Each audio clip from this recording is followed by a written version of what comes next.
اور خود غلہ اگے گا، لیکن اس کے اگلے 7 سال مسلسل سوکھا پڑے گا اور پیداوار نہیں ہوگی یا بہت کم ہو جائے گی۔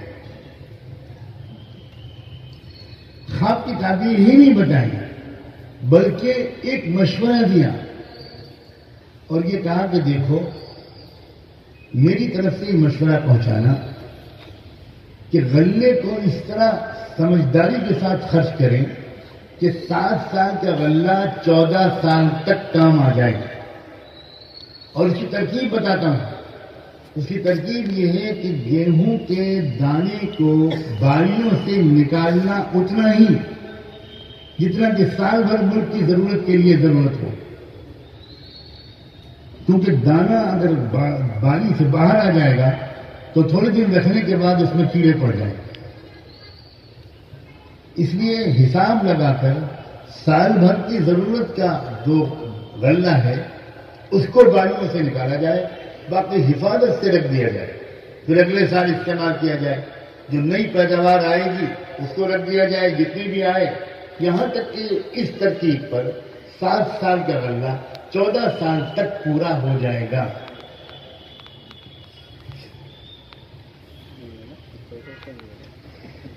یہ شخص واپس آیا اور اس نے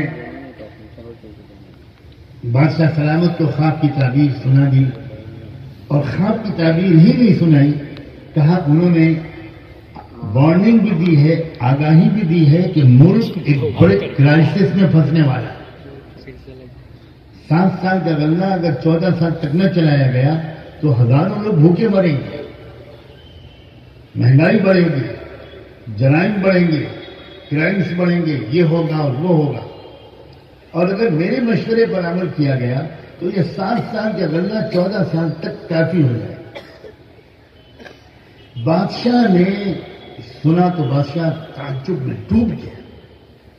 ایک تو یہ سمجھ گیا کہ واقعی یہ کوئی زبردست ایکسپرٹ ہے خواب کی تعبیر کا فن کا، لیکن اس سے زیادہ اس کے دل پر شاید یہ چوٹ لگی کہ ایک ایسا شخص جس کو ہماری حکومت نے جیل میں ٹھوس رکھا ہے، وہ میری حکومت کو، میرے عوام کو، میرے دیش کے عوام کو بچانے کے لیے اتنی محبت بھرا مشورہ دے رہا ہے۔ یہ کون انسان ہے؟ یہ کتنا شریف انسان ہے؟ تو بادشاہ سلامت نے فوراً حکم جاری کیا، یاد رکھو کہ حکومت کے تاج، تخت و تاج تک جو لوگ پہنچتے ہیں ان میں کچھ صلاحیت ہوتی ہے، وہ ذہین و سمجھدار لوگ ہوتے ہیں۔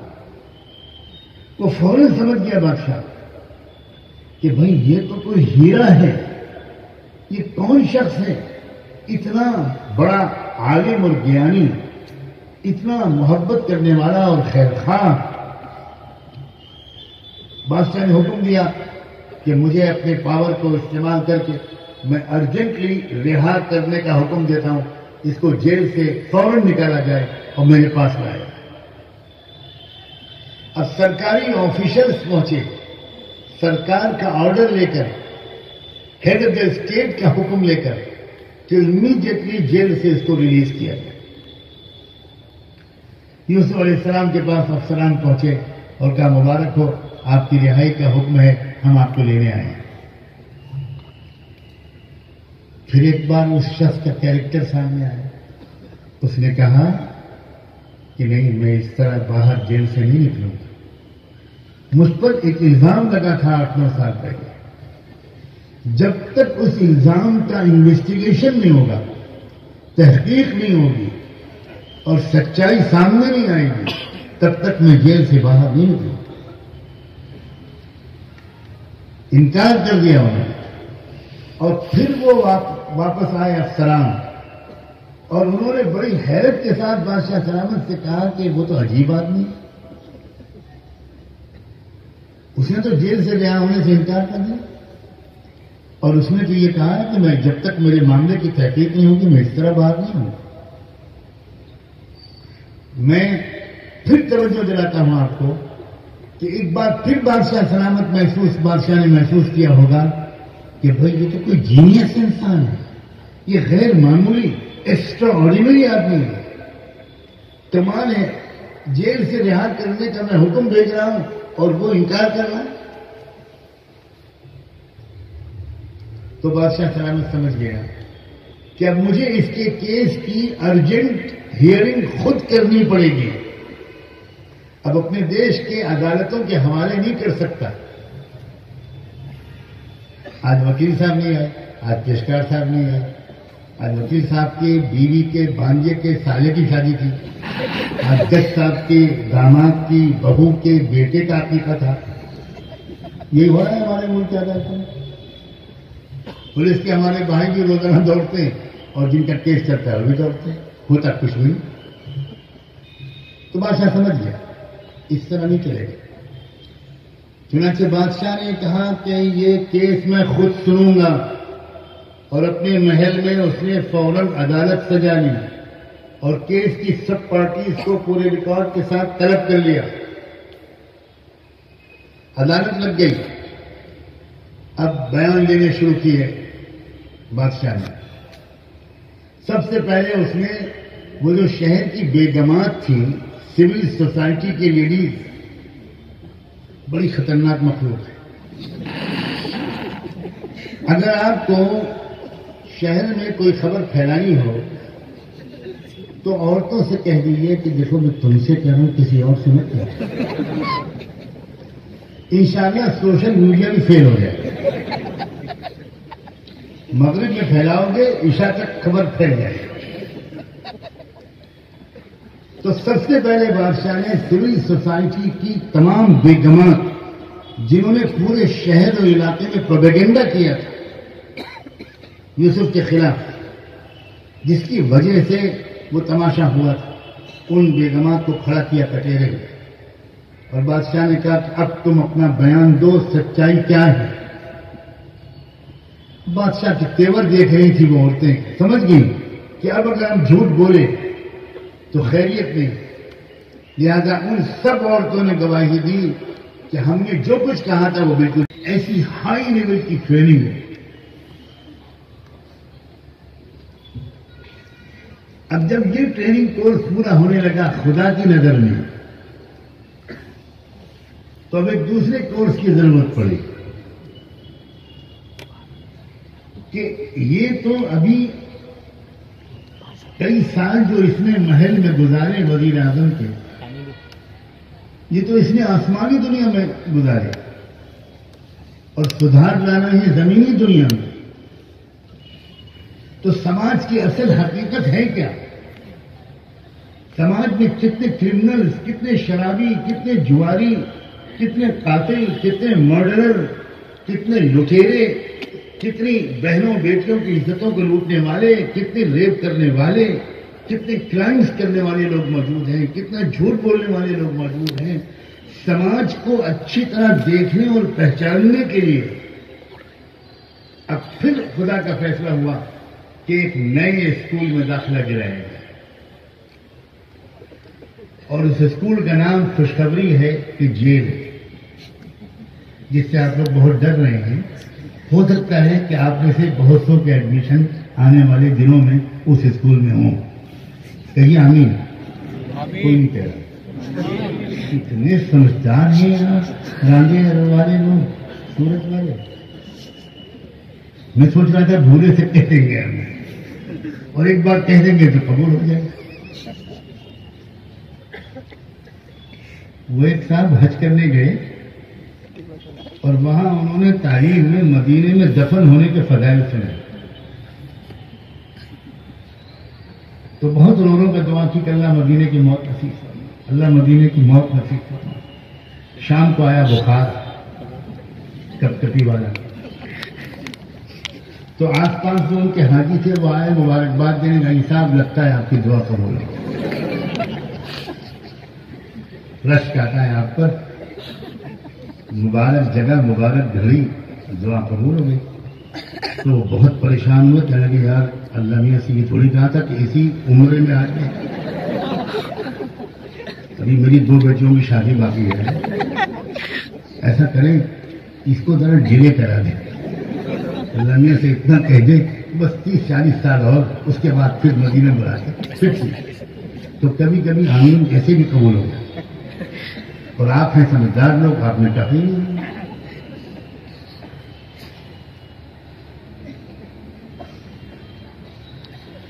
اللہ اکبر. اور اس پاک دامن انسان کو، اس فرشتہ صفت انسان کو جیل کیسے بھیجا جائے؟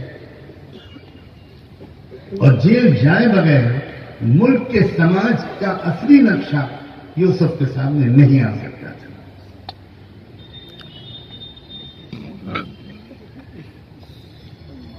چنانچہ وزیر اعظم صاحب کی جو بیوی تھی،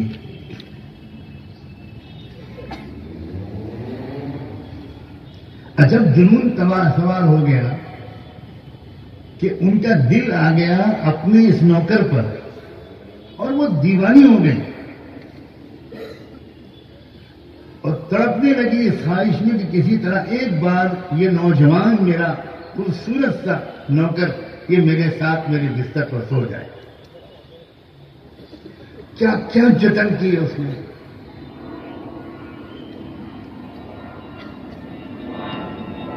مگر وہ پاک دامن نیک شریف نوجوان بالکل بچا رہا، دور بھاگا، اللہ سے پناہ مانگی، اللہ نے بچا لیا.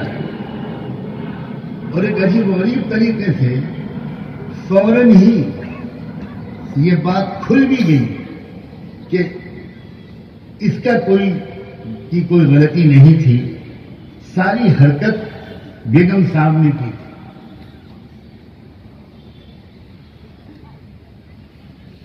لیکن پھر ہوا یہ کہ شہر میں چرچا ہونے لگا،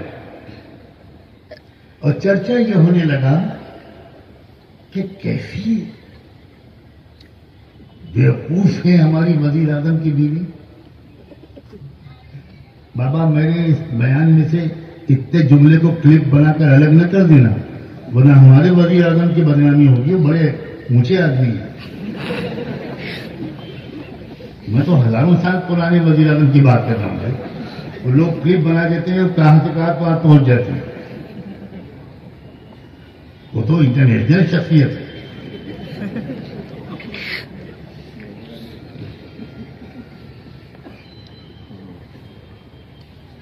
تو شہر میں ایک چرچا ہونے لگا کہ بھائی ان بیگم صاحب کو اگر کسی پر ڈورے ڈالنے تھے تو کوئی شہزادے پر ڈورے ڈال دی، غلام کے پیچھے پڑ گئی. خاندان کی عزت اس نے مٹی میں ملا دی، رائل فیملی، رولنگ فیملی کی عزت مٹی میں ملا دی. کیا اس کے اوپر پاگل پن کا دورہ پڑا. اب یہ جو شہر کی فضا بنی تو اس سے وزیر اعظم کو اور بیوی کو دونوں کو خطرہ ہوا، خاص طور پر وزیر اعظم کو، کہ بھئی یہ بات اگر پھیل گئی تو پھر بہت بدنامی ہو جائے گی اور بادشاہ سلامت کے یہاں طلبی ہو جائے گی. ہو سکتا ہے مجھے ڈسمس کر دیا جائے، کسی اور کو بنا دیں. اس لیے الزام اس کے اوپر رکھ کر اس پر مقدمہ دائر کر کے اس پر کیس چلا کر اس کو جیل میں ٹھوسنا ضروری ہے. یہ سب قرآن نے بیان کیا. میں کوئی تاریخ کی کتاب سے نہیں بیان کر رہا. ثم بدا لہم، حالانکہ پہلے ان کا فیصلہ کچھ اور تھا، خود وزیر اعظم کا. وہ سمجھ گیا تھا کہ غلطی بیوی کی ہے، میری اس کی کوئی غلطی نہیں. لیکن یہ جو پریشر ہوتا ہے نا، یاد رکھنا حکومت والوں پر ایک سماج کا دباؤ ہوتا ہے، ایک پبلک اوپینین کا پریشر ہوتا ہے، اور بعض وقت اس پبلک پریشر کے اوپینین کے پریشر میں ان کو وہ کام کرنا پڑتے ہیں جس کو وہ خود پسند نہیں کرتے، جس کے وہ قائل نہیں ہوتے.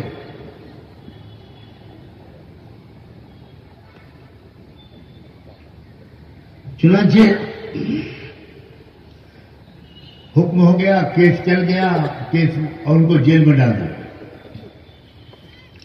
اب کسی کو کیا معلوم کہ یہ جیل میں جو بھیجے گئے ہیں یہ وزیر اعظم یا ان کی بیوی کی سازش نہیں ہے، یہ اللہ کا پلان ہے.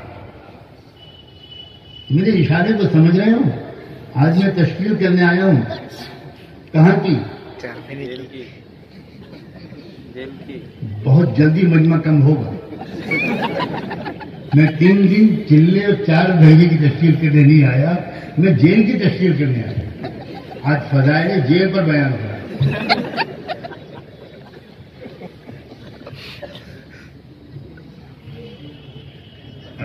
چلو مولانا نے تائید کر دی, اب تو آپ کو جانا ہی پڑے.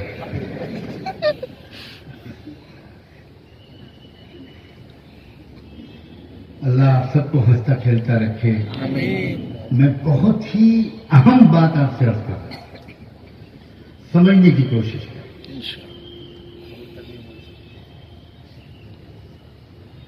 اب یوسف علیہ السلام کیا کرتے ہیں؟ گرفتار ہو گئے اور جیل میں ڈال دیے.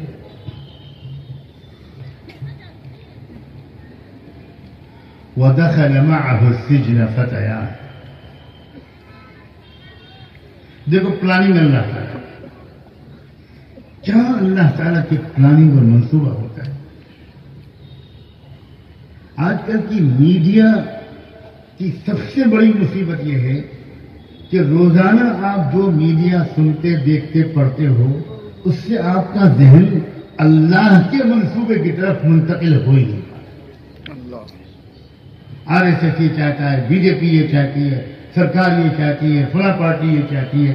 خدا کے بندو, کسی کے چاہنے سے کچھ نہیں ہوتا, صرف ایک مالک کے چاہنے سے. یہ بات ہم دہراتے ہیں بیان میں, لیکن اس کو کنیکٹ نہیں کرتے ملکی اور سیاسی حالات, اس کو جوڑ کر نہیں سمجھتے. ان تفسیروں کے وقت میں ہم بالکل بھول جاتے ہیں کہ اصل فعال لما یرید اللہ ہے, اصل مالک الملک وہ رب العالمین. چنانچہ وہ جیل میں جائے.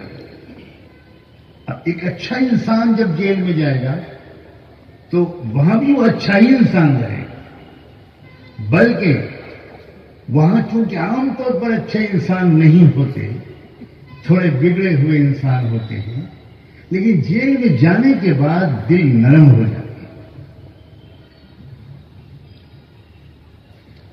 چنانچہ وہ جیسے ہی جیل میں پہنچے اور پورے جیل کے قیدیوں میں ایک کوہرام مچ گیا.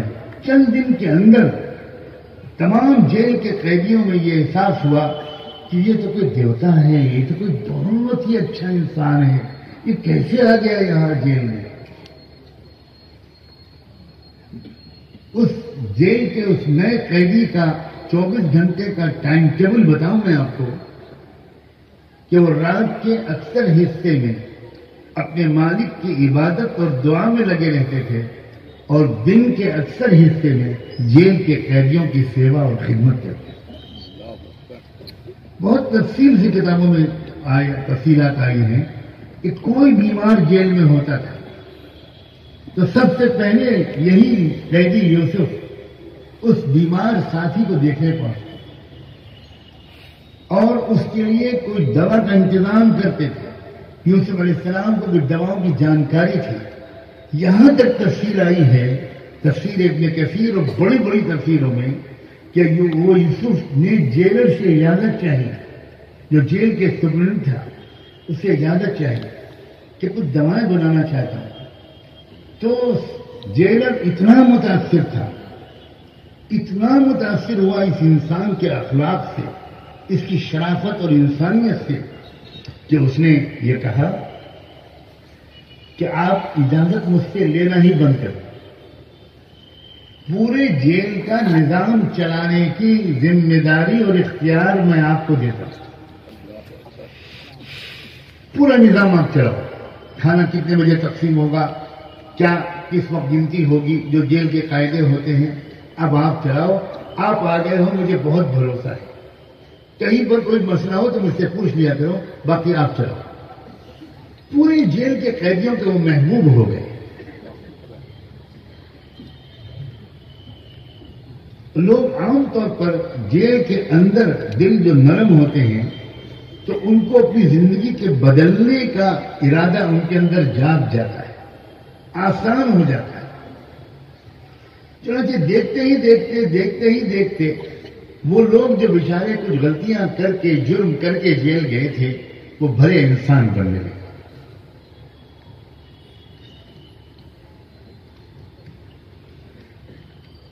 کئی سال گزر گئے.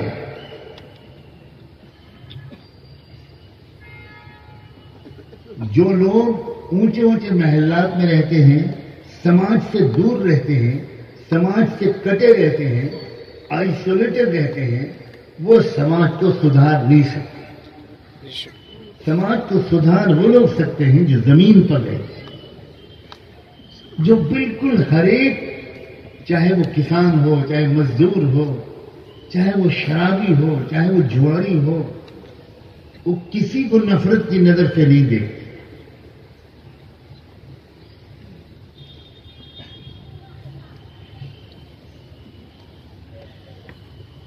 اب ہوا یہ کہ 2 قیدی اور تھے جو یوسف علیہ السلام کے ساتھ ہی جیل گئے تھے. وَدَخَلَ مَعَهُ السِّجْنَ فَتَيَانِ، اور وہ دونوں بھی نوجوان تھے.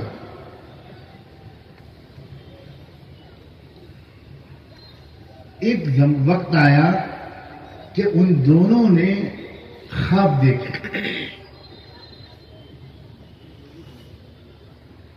سپنا دیکھا، اور یوسف علیہ السلام کے بارے میں جیل میں یہ خبر عام ہو گئی تھی کہ یہ بہت نیک، گیانی، عالم انسان ہیں، بہت اچھے آدمی ہیں. تو ایسے لوگوں سے لوگ پوچھتے ہیں خواب کا مطلب کیا ہے، خواب کی تعبیر کیا ہے. تو ان دونوں قیدیوں نے اپنے خواب کی تعبیر پوچھی. یوسف علیہ السلام نے خواب کی تعبیر بتائی، اور ایک کے بارے میں یہ کہا کہ تمہارا جرم ثابت ہو جائے گا اور تم کو سزائے موت دی جائے گی. اور دوسرے کے بارے میں تعبیر یہ بتائی کہ تم پر جرم ثابت نہیں ہوگا، تم رہا کر دیے جاؤ گے، اور واپس جا کر تم وہی ڈیوٹی جوائن کرو گے جو ڈیوٹی تم پہلے کرتے تھے. یہ دونوں قیدی جو تھے، یہ بادشاہ جو تھا اس کے کچن کے انچارج تھے. ان میں سے ایک تھا کھانے کا انچارج اور دوسرا تھا ڈرنکس کا انچارج، جو پینا پلانا ہے مہمانوں کو یا خود بادشاہ کو، اس کا وہ ذمہ دار تھا. یہ 2 لوگ تھے. اور بالکل ایسے ہی ہوا جیسے کہ خواب کی تعبیر بتائی گئی تھی. ایک کو سزائے موت دے دی گئی اور ایک کو رہا کر دیا گیا. جب وہ رہا ہو کر جانے لگا تو یوسف علیہ السلام نے اس سے کہا کہ تم جاؤ گے اور وہی بادشاہ کا جو خاص ڈرنکس کا انچارج ہونے کی ڈیوٹی تھی تمہاری، تم وہی ڈیوٹی پھر سے جوائن کرو گے. اس لیے اگر موقع ملے تو ذرا بادشاہ سلامت سے میرا تذکرہ کر گیا. کیونکہ عجیب جسٹس سسٹم، جب سماج بگڑتا ہے، جب جسٹس سسٹم بھی بگڑتا ہے، پھر نیائے کی ویوستھا بھی بگڑتی ہے، پھر انصاف کا نظام بھی بگڑتا ہے.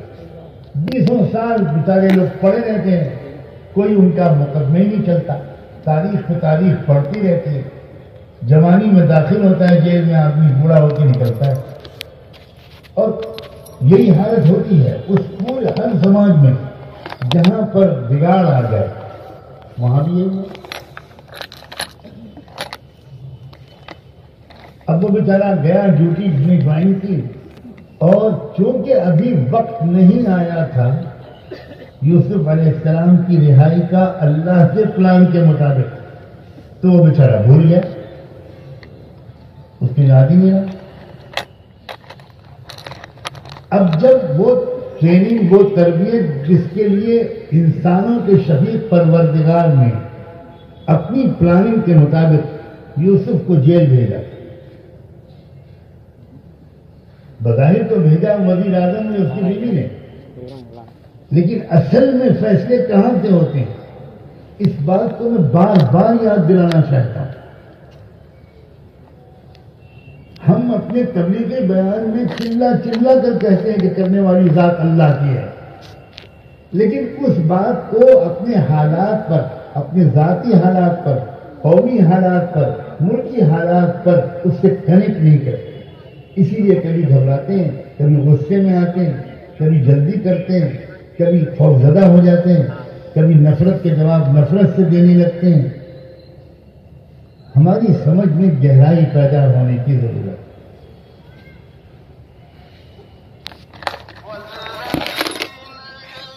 اگر خدا کے بنائے ہوئے پروگرام کے مطابق وہ وقت آ گیا جب یوسف کو مصر کی وہ ذمہ داری سنبھالنی تھی جس کے لیے یہ پورا کارکرم چلایا گیا تھا اور جس کے لیے ان کو اس بچپن میں کنویں اور کنویں سے پھر منڈی اور منڈی سے پھر گورنر ہاؤس یا وزیر اعظم کا محل اور وہاں سے پھر جیل، یہ تربیت ہو رہی ہے. مختلف قسم کی تربیتوں سے گزارا جا رہا ہے.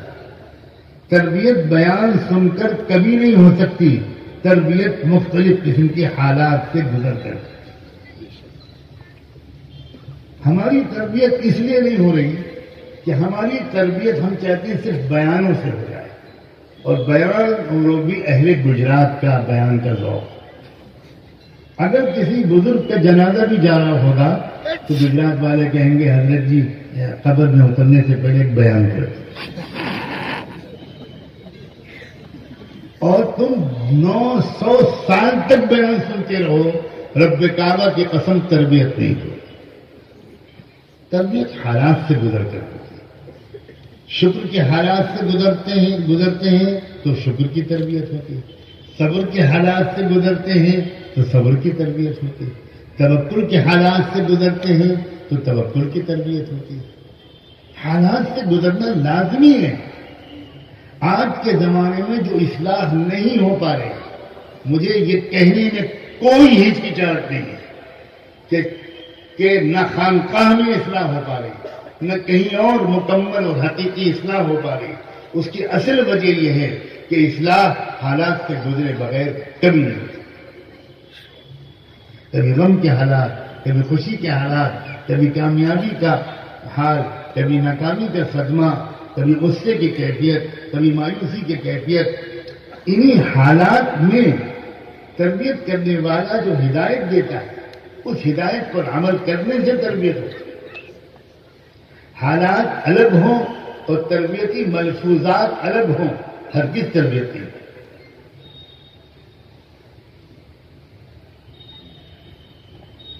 چنانچہ جب وہ وقت آیا تو اللہ نے اب جیل سے نکال کر مصر کی حکومت تک پہنچانے کے لیے ایک اور راستہ نکالا. آپ سوچو ذرا، ہوا یہ کہ مصر کے بادشاہ نے بھی ایک خواب دیکھا اور خواب کی تعبیر وہ جن لوگوں سے امید کرتا تھا کہ یہ مجھے بتا دیں گے، ان میں سے کوئی خواب کی تعبیر نہیں بتا سکتا، کوئی اس سپنے کی تشریح نہیں کر سکتا. تب اس وقت یاد آیا اس بادشاہ کے اس سرونٹ کو جو ڈرنکس کا انچارج تھا، وہ ذکر بعد امہ. تب اس کو یاد آیا، اوہو میں تو بھول ہی گیا. تب اس نے بادشاہ سے کہا کہ حضور ایک بندہ ہے جو خواب کی تعبیر بڑی زبردست بتاتا ہے، آپ مجھے اجازت دے دیجیے میں وہاں جا کر اس کے پاس جا کر، وہ جیل میں ہے، آپ کے خواب کی تعبیر پوچھ کر آ جاؤں. بادشاہ نے کہا جاؤ جاؤ جاؤ، فوراً جاؤ. اب یہ آیا، واپس جیل آیا، کتنے سال کے بعد آیا، اور آ کر اس نے یوسف علیہ السلام سے کہا. قرآن یہ نہیں بتاتا کہ اس نے یہ بات کھول دی پہلے ہی وقت کہ بادشاہ کا خواب ہے، یہ بات قرآن نہیں بتاتا. اس نے کہا کہ ایک خواب کی تعبیر پوچھنے آیا. کہا پوچھو. خواب بتایا اس نے. تو یوسف علیہ السلام نے کہا کہ دیکھو بھائی یہ خواب جو ہے یہ بہت اہم خواب ہے. بعض روایات یہ کہتی ہیں کہ اس نے شروع میں نہیں بتایا، لیکن یوسف علیہ السلام نے پوچھا کہ یہ خواب ہے کس کا، تب اس کو بتانا پڑا کہ یہ بادشاہ فلانا. تو تعبیر یہ بتائی انہوں نے کہ بھائی دیکھو اگلے 7 سال اس ملک میں اچھی پیداوار ہوگی، پانی غصے میں آنا ہے نہ مایوس ہونا ہے. یاد رکھو زندہ انسان کے اوپر چیلنجز آتے ہیں, زندہ قوموں کے اوپر چیلنجز آتے ہیں. یہ تو کوئی زندگی کبھی ایک سی گزرتی ہی نہیں. ہم اگر یہ امید کریں, سچ بات آپ سے کہتا ہوں, یہ امید کریں کہ کوئی پریشانی ہمارے اوپر نہ آئے, کوئی ہمیں ستائے نہ, تو یقین مانیں ہم اجتماعی طور پر مر جائیں. دنیا میں آج تک کسی قوم نے ترقی کسی چیلنج کے مقابلے کے بغیر نہیں کی. آرام آرام کی زندگی سے کبھی قومیں ترقی نہیں کرتی. جاپان نے کب ترقی کی؟ جب نیوکلیئر حملہ کیا امریکہ نے اس کے اوپر اور تباہ کر دیا جاپان کو, جاپان کو کھڑر بنا دیا. اس کے بعد جاپانی قوم کے اندر ایک نیا ارادہ تھا, ایک نئی ول پاور آ گئی اور اچھی لیڈرشپ تھی جاپانی قوم کے پاس. قوم نے اپنے لیڈر کی بات مانی اور اس نے کہہ دیا کہ ہم اس حملے کا جواب حملے سے نہیں دیں گے, ہم اپنی قوم کو مضبوط کریں گے, ہم اپنی قوم کو مضبوط کریں گے. اور پھر ایک نئی پالیسی بنا کر جاپان کو پھر سے اٹھانا شروع کیا. آپ دیکھ رہے ہیں کہ جاپان اس وقت دنیا کی کتنی بڑی اکنامک پاور ہے. جرمنی, آپ کو اگر تاریخ آپ نے ذرا پڑھیں اور غور کریں, جرمنی جنگ عظیم میں تباہ کر دیا گیا, تباہ کر دیا گیا. تو قوموں کو جب کوئی کچلتا اور دباتا ہے, اس وقت اگر قوم کو صحیح لیڈرشپ مل جائے اور قوم اپنی اس لیڈرشپ کی بات کو مان لے, تو وہی چیلنجز اس قوم کی ترقی کا سبب ہے. یہ میں بہت یقین کے ساتھ یہ بات کہہ رہا ہوں. اسی لیے میں نے کہا تھا کہ اس وقت کی جو حالات ہیں ان کی ظاہری تصویر کچھ اور ہے اور اس کے پیچھے چھپا ہوا مستقبل کچھ اور. عام طور سے لوگ ظاہری تصویر میں پھنس جاتے ہیں. یاد رکھنا, سارے لوگ برے نہیں ہوتے اور سارے لوگ برے نہیں ہیں, اور بہت سے وہ لوگ جو نہ بہت اچھے ہوتے ہیں نہ بہت برے. اکثریت ایسے لوگوں کی ہوتی ہے اور وہ جب دیکھتے ہیں آپ کی اچھائی کو تو وہ پل بھر میں اچھے بن جاتے ہیں اور دیکھتے ہی دیکھتے اچھوں کی اکثریت بن جاتی ہے. آپ دیکھو آج کل کے حالات میں جو لوگ پروٹیسٹ کر رہے ہیں, جو ایجیٹیشن کر رہے ہیں, جو آواز اٹھا رہے ہیں, وہ مسلمانوں سے بہت زیادہ ہمارے نان مسلم بھائی ہیں. ہم مصیبت کیا ہے, ہمارا میڈیا جو ہے وہ ذرا ہائی لائٹ کرتا ہے نمک مرچے والی خبروں کو, تو آپ میرے جیسا پھیکا کھانا شروع کر دیں. مسئلہ ہے, چاہے کہ تم مرچیں ڈالو, ہم کو لگے گی نہیں مرچ, ہم گڑ کھاتے رہیں گے. کیا بات ہوئی کہ کوئی آپ کو غصہ دلائے اور آپ غصے میں آ جائے؟ یہ کوئی بات ہوئی؟ یہ سمجھدار انسان کی بات. سمجھدار انسان وہ ہوتا ہے کہ جو غصہ دلائے آپ اس کے بھی غصے کو ٹھنڈا کر دیں. خود غصے میں اگر آ گئے تب تو اس کی کوشش کامیاب ہو گئی.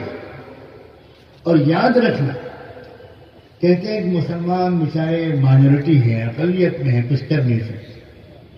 ایک یوسف علیہ السلام ایک اکیلے انسان تھے, ان سے بڑھ کر بھی کوئی اقلیت ہو سکتی ہے. اور انہوں نے پھر کیا کیا, ایسا نظام چلایا کہ میں آپ کو کیا بتاؤں کہ پورے مصر والوں نے اپنی تہذیب بدل لی, کلچر بدل لیا, راستہ بدل لیا, عقیدے بدل لیے. عجیب حال ہوتا تھا لوگوں کا. آتے تھے غلہ لینے, جاتے تھے ایمان لے کر. ایک شور مچ گیا وہاں کہ بھائی یہ کیا انسان ہے, بھائی یہ کیا انسان ہے, یہ کیسا شریف انسان ہے.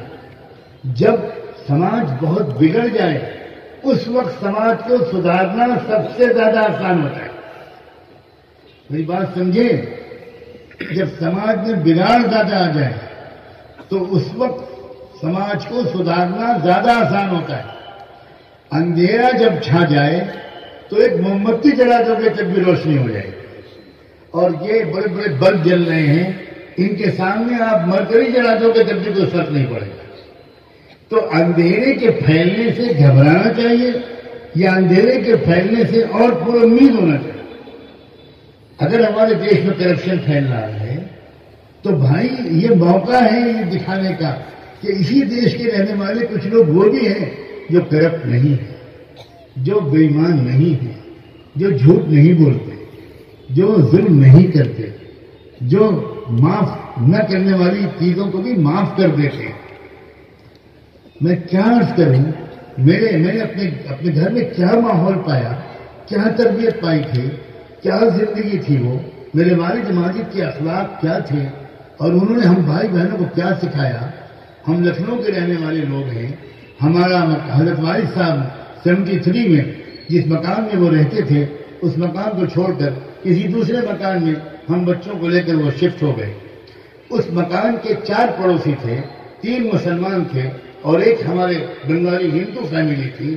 آپ یقین مانیں ہماری فیملی کے وہاں سے شفٹ ہونے کا غم ان 3 مسلمانوں کو بہت کم تھا، اس ایک بنگالی ہندو فیملی کو اتنا زیادہ غم تھا کہ وہاں اس گھر میں ایک لڑکی رہتی تھی جو میری بڑی بہن کی عمر کی تھی، اس وقت شاید 14-15 سال کی عمر رہی ہوگی۔ تو اس لڑکی نے ہمارے گھر چھوڑ کر کے جانے کے غم میں کھانا پینا چھوڑ دیا۔ کئی دن کئی رات اس میں ایک لقمہ نہیں کھایا۔ ہمارے حضرت والد صاحب ایک سفر سے واپس آئے تو ان کو ہماری بڑی بہن نے خبر دی کہ یہ خبر ملی ہے کہ وہ جو سنیتا ہماری پڑوسن ہماری سہیلی وہاں رہتی تھی، اس نے ہم لوگوں کے شفٹ ہونے کے بعد 3 دن سے کھانا نہیں کھایا ہے۔ والد صاحب نے کہا تم کو پتا ہے اس کو کون سا کھانا پسند ہے؟ ہاں بہت پسند ہے، ہم گھر سے لے کے جاتے تھے اس کے گھر میں، کہا کھانا پکاؤ اور میں خود چلوں گا ساتھ میں۔ والد صاحب خود لے کے گئے۔ اب وہ گھر وہ رو رہے کہ مولانا صاحب جب سے آپ لوگ یہاں سے گئے اندھیرا چھا گیا۔ کیا بتاؤں وہ ہندو فیملی کیسے اچھے لوگ تھے۔ جب ہمارے حضرت والد صاحب گرمی کے موسم میں چھوٹے سے مکان کی چھت پر رات کے آخری حصے میں تہجد پڑھتے تھے، تلاوت کرتے تھے، ذکر کرتے تھے، تو اس گھر کی ہندو عورتیں، بہن اور بیٹی دونوں، ماں اور بیٹی، وہ اپنے مکان کی چھت پر آ کر سر ڈھک کر آنچل سے بیٹھ جاتی تھی اور والد صاحب کی دعا میں روتی رہتی۔ لوگوں، اس ملک کا اصل مزاج نفرت نہیں ہے، اس ملک کا اصل مزاج محبت، روحانیت ہے۔ ہمیں اپنی اسی ڈگر پر قائم رہ کر انشاءاللہ ان سارے مسائل کا حل کرنا ہے۔ میں امید کرتا ہوں کہ میں نے جو کچھ آج آپ کو سمجھانا چاہا ہے یہ ایک وقتی بیان ہو کر نہ رہ جائے۔ خدا کے لیے آپ آج مجھ سے وعدہ کریں اور میں اس کے لیے تیار ہوں۔ میرے پاس پورے ملک سے لوگ آ رہے ہیں اور میں ان کی باری لگا رہا ہوں، اتنی کثرت سے آ رہے ہیں کہ بھائی ہم آپ کو خود سکھائیں گے سماج کی سیوا کیسے کی جائے، گھروں کا سروے کیسے کیا جائے۔ آپ کس علاقے میں جو ضرورت دیکھیں، کسی گھر میں دیکھیں کہ غریب بچہ ہے، SC/ST کا بچہ ہے، OBC کا بچہ ہے، ٹرائبل خاندان ہے، اس کا بچہ اسکول نہیں جا پا رہا، اسکول کی فیس نہیں ادا کر پا رہا، کیا آپ یہ نہیں کر سکتے؟ کیا آپ یہ کہیں کہ بچہ پڑھے گا اور ضرور پڑھے گا، فیس ہم ادا کریں؟ واللہ میں سچ کہتا ہوں اتنے پیسے اللہ نے ہمیں اور آپ کو سب کو دیے ہیں کہ ہم ایک نہ ایک گھر، ایک نہ ایک بھائی یا بہن، بیٹے یا بیٹی کی خدمت کر سکتے ہیں، ہم کسی مریض کا علاج کروا سکتے ہیں۔ اس جانب ہماری توجہ نہیں ہوتی، دنیا میں بھی ہم خسارے میں ہیں اور مجھے نہیں معلوم ہم آخرت میں کیا جواب دیں۔ لوگوں کے سامنے اسلام ہے ہی نہیں، کرتے اور ٹوپی اور داڑھی کو ہم نے اسلام سمجھا ہے۔ بہت بڑی غلط فہمی ہے، بہت بڑی غلط فہمی ہے۔ اسلام جو دنیا میں پھیلا تھا وہ تقریروں سے اور نماز روزے سے نہیں پھیلا تھا، اسلام اسی سے پھیلا تھا کہ دنیا کی قوموں نے ایسے بھلے انسان، ہمدرد انسان، شریف انسان، سخی انسان، غصے کو قابو میں رکھنے والے انسان نہیں دیکھے تھے، ایسے نوجوان نہیں دیکھے تھے جو کسی کی ماں اور بیٹی اور بہو کو کبھی بری نظر سے نہیں دیکھتے، عزت کرتے ہیں، عزت کرتے ہیں۔ یقین مانیے میرے روزانہ کے تجربے ہوتے ہیں، روزانہ کے تجربے ہوتے ہیں۔ کتنی اچھی قوم ہے جس کو ہم ضائع کر رہے ہیں۔ سیاست بیچاری، سیاست ایسی چیز ہے، یہ تو سسٹم ہی ایسا ہے کہ بھئی جب تک آپ 2 قوموں کو لڑاؤ گے نہیں ایک کو نفرت، ایک کے دل میں خوف، تو ووٹ کیسے ملے؟ یہ مجبوری ہے بیچاروں کی. کوشش کرو کہ آپ دعا کرو اللہ انہیں معاف کر دیں. ہوگا مشکل یہ دعا کرنا، لیکن عقل دے دے، عقل دے دے. اگر پازیٹو سوچ کے ساتھ دیش کو چلانے والے لوگ دیش کو چلائیں تو اس ہمارے ملک کے اندر اتنی چھمتا، اتنا ہیومن ریسورسز ہے، اتنے فائنینشیل ریسورسز ہے، اتنی طاقت ہے، اتنی انرجی ہے، شاید دنیا میں کسی دیش کے پاس. بہت طاقتور دیش بن سکتا ہے، اور طاقتور صرف ایٹم بم کے لحاظ سے نہیں، اخلاق کے لحاظ، شرافت کے لحاظ، روحانیت کے لحاظ. اللہ کرے میں دل سے دعا کرتا ہوں کہ یہ باتیں بیکار ایک وقتی طور پر نہیں. اتنی بڑی تعداد میں آپ کا آنا اس بات کی علامت ہے کہ آپ موجودہ زمانے میں مسائل کے حل کے سلسلے میں رہنمائی چاہیے. آپ کے ذہنوں میں سوالات ہیں، آپ ان سوالوں کے جوابات چاہتے ہیں. اور ایک بات اور بتاؤ، مجھے اس ملک کے ضمیر پر اتنا یقین ہے کہ یہ لمبی مدت تک ظلم کو برداشت نہیں کر پائے. یہ ملک عام ملکوں کی طرح نہیں ہے. اس کے اندر سے آوازیں اٹھیں گی اور چاروں طرف سے آوازیں اٹھیں گی، اور وہ آوازیں اتنی طاقتور ہوں گی کہ ان آوازوں کو کچلنا ممکن نہیں رہے. ہمدردی حاصل کرنا، قوموں کی ہمدردی حاصل کرنا، قوموں کا اعتماد حاصل کرنا، یہ ایک فن ہے، فن، ایک طریقہ ہے زندگی گزارنے کا. اللہ کا شکر ہے، جیسے میں نے ابھی اشارہ کیا، مختلف علاقوں کے لوگ آ رہے ہیں اور ان کو ایک طرح سے ٹریننگ سے گزارا جا رہا ہے. ان کو تھوڑا سکھایا جا رہا ہے کہ اس طرح آپ خدمت کرو. اور وہ لوگ جا کر اپنے علاقے میں جو کام کر رہے ہیں تو ایسی ایسی کارگزاریاں سنا رہے ہیں، ایسے ایسے حالات اور تجربات سنا رہے ہیں کہ جس سے لگ رہا ہے کہ کاش یہ کام پورے ملک میں پھیل جاتا، بہت پہلے شروع ہو چکا ہوتا تو شاید آج ہم اس منزل تک پہنچتے ہی نہیں. لیکن اس میں بھی ہو سکتا ہے کوئی خیر ہو کہ جب تک کہ جھنجھوڑا نہیں جائے گا، جب تک کہ کچھ ایسے حالات نہیں پیدا ہوں گے کہ ہر شخص سیریسلی سوچنے لگے کہ بھئی اس کا کیا حل ہے، ان مسائل کا کیا حل ہے، تو شاید یہی اللہ کو منظور تھا. تو چلے اب سے ہی ہمارے بعض علاقوں میں، 2 علاقوں میں یہ کام شروع ہوا. میں ایک بات اور بتا دوں، یاد آ گئی کہ کچھ دوستوں سے میں نے یہ کہا کہ بھائی آپ اپنے پورے علاقے کے اندر یہ پتہ لگاؤ کہ کتنے کسان بھائی ہیں. اور یہ اس لیے آسان ہو گیا کہ جب انہوں نے سیلاب کے زمانے میں کام کیا تو گاؤں کی پنچایت ساتھ میں ہو گئی، گاؤں کے سرپنچ ساتھ میں ہو گئے، پرمکھ پردھان ساتھ میں ہو گئے، سب لوگوں کی ہمدردی مل گئی. تو ان سے آج یہ جاننا بڑا آسان ہو گیا کہ بھئی کتنے کسان لوگ رہتے ہیں. تو میرے کچھ ساتھی، میرے کچھ دوست نوجوان، وہ ان کسانوں کے گھر گئے اور ان سے بہت ادب سے، محبت سے، احترام سے انکل کہہ کر کہا کہ انکل آپ اتنا بتا دیجئے کہ کوئی بینک سے لون تو نہیں لیا ہے آپ نے؟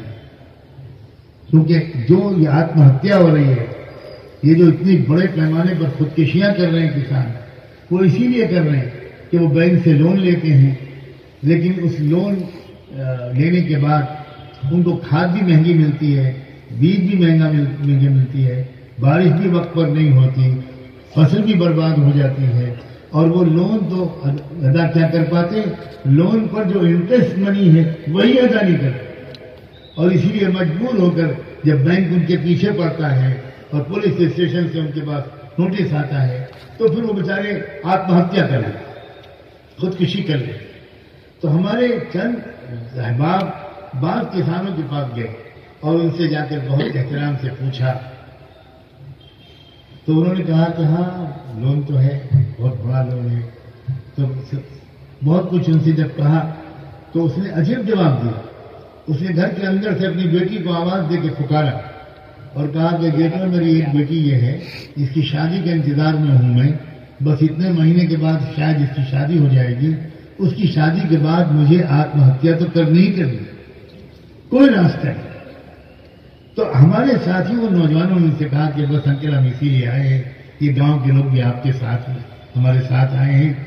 آپ بالکل چنتا نہ کیجیے، ہر مہینے اتنی انسٹالمنٹ اور قسط جتنی بینک مانگتا ہے ہم ادا کریں گے، آپ کو دے دیں گے، آپ خود جا کے ادا کیجیے. ہم سامنے بھی نہیں آنا چاہتے، لیکن ہم چاہتے ہیں کہ آپ یہ غلطی نہ کریں، کیونکہ آپ کے اوپر جو پاپ ہوگا ہم خدا کیا جواب دیں گے؟ ہم اللہ کیا جواب دیں گے کہ ہمارے گاؤں میں ایک شخص ایسا تھا اور وہ بیچارہ ادھار ادا نہیں کر سکا، اس لیے اس نے گلے میں پھندا لگا لیا. ہم کو اللہ کی پکڑ سے بچا لیجیے. یقین مانیے دہاڑے مار کے رونے لگا وہ کسان، قدموں پہ گر گیا. اور اللہ کا شکر ہے پچھلے 3-4 مہینے سے ماہانہ قسط ادا ہو رہی ہے اور امید ہے کہ انشاءاللہ سارا قرضہ ادا ہو جائے گا. یہ ہے کام کرنے کے، محبتوں کو جیتنے کے لیے کام کرنے. اور آپ یہ کام کر کے دیکھیے، کیا آپ کو اللہ کی مدد پر یقین نہیں ہے؟ کیا دلوں کے بدلنے پر اللہ قادر نہیں ہے؟ جن دلوں میں لوگوں نے نفرت ٹھوسی ہے، پل بھر میں اللہ ان دلوں سے نفرت نکال کر آپ کی محبت ڈال سکتا ہے. اللہ پر یقین رکھیے، اپنے وقت کو برباد مت کیجیے، اپنی جوانی کو داغدار مت کیجیے، اپنے بڑوں کا ادب کیجیے، ملک کے قانون کی پوری پاسداری کیجیے. اور یاد رکھیے کہ آپ مایوس بالکل مت ہوئیے، ہرگز مایوس مت ہوئیے. نہ اللہ سے مایوس ہوئیے، نہ اللہ کے بندوں کے اندر جو کروڑوں شریف لوگ موجود ہیں جو ہر مظلوم کا ساتھ دینے کے لیے اب تیار ہوتے نظر آ رہے ہیں، آپ ان پر بھی نظر رکھیے. اپنے کیریکٹر کو ٹھیک رکھیے، دلوں میں امیدوں کا چراغ روشن کیجیے. اللہ سے رو کر دعاؤں کو اپنا وظیفہ بنا لیجیے. اپنے وقت کو مت ضائع کیجیے. رات میں جلدی سوئیے، صبح کو جلدی اٹھیے. موبائل اور انٹرنیٹ کا غلط استعمال مت کرو میرے عزیز نوجوانوں. فزیکل فٹنس کے بھی خیال رکھو، صحت مند رہو. سماج کو ایسے ایکٹیوسٹ اور صحت مند نوجوانوں کی سخت ضرورت ہے. جس قسم کی خدمت آپ کسی کی بھی کر سکو ضرور کرو. بس اب یوں سمجھو کہ مخلوق کی بلا کسی ڈسکریمنیشن اور بلا کسی فرق کے خدمت کو اپنا شعار بنا لو، اپنا مذہب بنا لو، اور انشاءاللہ اسی کے ذریعے سے سارے مسئلے حل ہوں گے. ادفع بالتی ہی احسن فاذا الذی بینک وبینہ عداوۃ کأنہ ولی حمیم وما یلقاها الا الذین صبروا وما یلقاها الا ذو حظ عظیم. وآخر دعوانا ان الحمد للہ رب العالمین.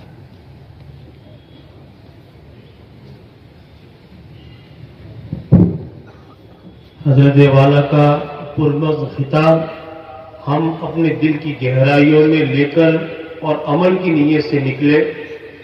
میں ہمارے اس علاقے کے ایس پی صاحب جو خود یہاں تشریف فرما ہے ان کا میرا سلام کہیے ان کو. ہمارے حضرت ایس پی صاحب کو، ڈی ایس پی صاحب اور پی آئی صاحب اور ان کے ذریعے کمشنر صاحب کو بھی سلام پیش کر رہے ہیں. آپ نے بہت اچھا بندوبست کیا. پوری ٹیم رات کو 11 بجے یہاں موجود ہے اور آپ کو اطمینان ہو گیا کہ کس سکون کے ساتھ یہ مجمع یہاں بیٹھا رہا. اور حضرت کی بات نہ کسی مسلمان کی طرف نہ کسی ہندو کی طرف بلکہ ایک عام مخلوق کی خدمت کس طرح کی جائے، بھائی چارے کی محبت اور ملک سے وطن سے کس طرح محبت کی جائے، اسی عنوان کے اوپر تھی. ہم ایک اچھا سبق لے کر یہاں سے جائے. میں دوبارہ آپ تمام حضرات کا شکر ادا کرتا ہوں. بڑے بڑے علماء کرام تشریف فرمائے ان کا شکر ادا کرتا ہوں. ہمارے راجو بھائی آرسی والے کی جانب سے تمام حضرات کے لیے چائے کا انتظام کیا گیا ہے. اور جن حضرات نے یہاں تعاون کیا، مدد کی، امداد کی، اپنا وقت لگایا، ہمارے اقبال بھائی چنا والا اور ان کی پوری ٹیم، میں تمام کا شکر ادا کرتا ہوں. ایک گزارش اور ہے دعا سے پہلے کہ آپ لوگ جب یہاں سے نکلیں تو انہی جذبات کے ساتھ نکلیں، ذکر کرتے ہوئے، نگاہیں جھکا کر، شرافت کے ساتھ، بہت بہت پازیٹیو موڈ کے ساتھ نکلیں اور یہ دعا کرتے ہوئے نکلیں کہ اللہ ہم سب کو اپنے محلوں کی، اپنے شہر کی، اپنے خاندان کی، اپنے ملک کی، پوری انسانی برادری کی خدمت کی ہمت اور توفیق عطا فرمائے۔ مختصر سی دعا کر لو۔ سبحان اللہ وبحمدہ، سبحان اللہ وبحمدہ، نشہد ان لا الہ الا انت، نستغفرک ونتوب الیک۔ اللهم صل على سيدنا محمد وعلى آل سيدنا محمد كما صليت على إبراهيم وعلى آل سيدنا إبراهيم إنك حميد مجيد۔ ربنا ظلمنا أنفسنا وإن لم تغفر لنا وترحمنا لنكونن من الخاسرين۔ اللہ ہم آپ کے بندے آپ کے حضور میں حاضر ہیں۔ اللہ ہم اپنے ہزاروں قصوروں کو لے کر آئے ہیں، معافی مانگنے آئے ہیں، ہمیں معاف فرما۔ ہم آپ کو بھی نہیں پہچانے، آپ کے بندوں کے حق کو بھی نہیں پہچانے، ہم سے بہت غلطیاں ہوئی۔ اللہ ہم اسلام کو نہیں پہچانے، ہماری وجہ سے اسلام بدنام ہو رہا ہے۔ اللہ عافیت کے ساتھ ہم کو سچا اور مکمل مسلمان بنا دیجئے، اچھا انسان بنا دیجئے۔ اے رب کریم، اے اللہ آدھی رات کا وقت ہو رہا ہے، اے رب کریم، بادشاہوں کے دروازے بھی اس وقت بند ہو جاتے ہیں مگر آپ کا دروازہ ہمیشہ کھلا رہتا ہے۔ ایک بار ہم سب کو اللہ رحمت کی نظر سے دیکھ لیجئے، ایک بار ہم سب کو رحمت کی نظر سے دیکھ لیجئے۔ ہم خطا کار اور قصوروار ہیں، اللہ ہمیں معاف فرما دیجیے، اللہ ہمیں معاف فرما دیجیے۔ اے اللہ، ہم نے اپنے جسم و روح کو بھی تکلیف پہنچائی، اپنے پڑوسیوں کو بھی تکلیف پہنچائی۔ اے رب کریم، اللہ اپنے کرم سے ہم کو اب جینے کا طریقہ سکھا دیجیے۔ یہ ملک ایک زبردست تاریخ رکھتا ہے، رشیوں منیوں، گیانیوں، علماء، صوفی بزرگوں، اللہ والوں کا یہ ملک ہے۔ اللہ، اے اللہ، ہم کو اس ملک کو صحیح طور پر پہچاننے اور اس کی ترقی کے لیے خلوص کے ساتھ کوشش کرنے کی توفیق عطا فرما۔ اے رب کریم، اے اللہ، اے اللہ، اتنا بڑا مجمع، اللہ اتنا بڑا مجمع آپ کے سامنے ہاتھ پھیلائے بیٹھا ہے۔ کوئی تو ہوگا جس کی آمین آپ کو پسند ہوگی، کوئی تو ہوگا جس کا تقویٰ، جس کی محتاج زندگی آپ کو پسند ہوگی۔ اللہ، اسی کی آمین کی توفیق ہم سب کے گناہوں کو معاف فرما۔ اللہ، اس شہر کی حفاظت فرما، اس ریاست کی حفاظت فرما، اس ملک کی حفاظت فرما۔ غلط پالیسیوں سے اللہ اس ملک کے حکمرانوں کو بچا، اس ملک کو بچا۔ اے رب کریم، باہم گفتگو کے ذریعے اختلافی موضوعات کو طے کرنے اور حل کرنے کا طریقہ ہم کو سکھا دیجئے۔ اے اللہ، دور دور سے آپ کے بندے آئے، اے اللہ عافیت کے ساتھ ان کو اپنے گھروں پہ پہنچائیے اور آج سے ایک نئی زندگی شروع کروائیے جس میں عبادات بھی اچھی ہوں، اخلاق بھی ہوں، معاملات بھی ہوں، آپ کا ذکر بھی ہو، آپ کے کلام کی تلاوت بھی ہو، اپنے وقت اور مال کی حفاظت بھی ہو، ایک اچھی طریقہ مندانہ زندگی گزروا دیجیے۔ اے رب کریم، اس ضلع کی جو ایڈمنسٹریشن ہے، جو انتظامیہ ہے، جو پولیس کے افسران اور ہمارے بھائی جو سپاہی بھائی ہیں، اللہ یہ دن رات کھڑے ہو کر ہماری حفاظت کرتے ہیں۔ اے رب کریم، ان کو اس خدمت کا صلہ عطا فرما اور ہمارے اور ان کے درمیان محبت اور اعتماد کے رشتے قائم فرما، تاکہ ہم سب مل کر اپنے اپنے علاقے کو امن اور انصاف کا گہوارہ بنا سکیں۔ ربنا آتنا فی الدنیا حسنہ وفی الآخرۃ حسنہ وقنا عذاب النار، وصلی اللہ تعالی علی خیر خلقہ سیدنا محمد وعلى آلہ وصحبہ اجمعین برحمتک یا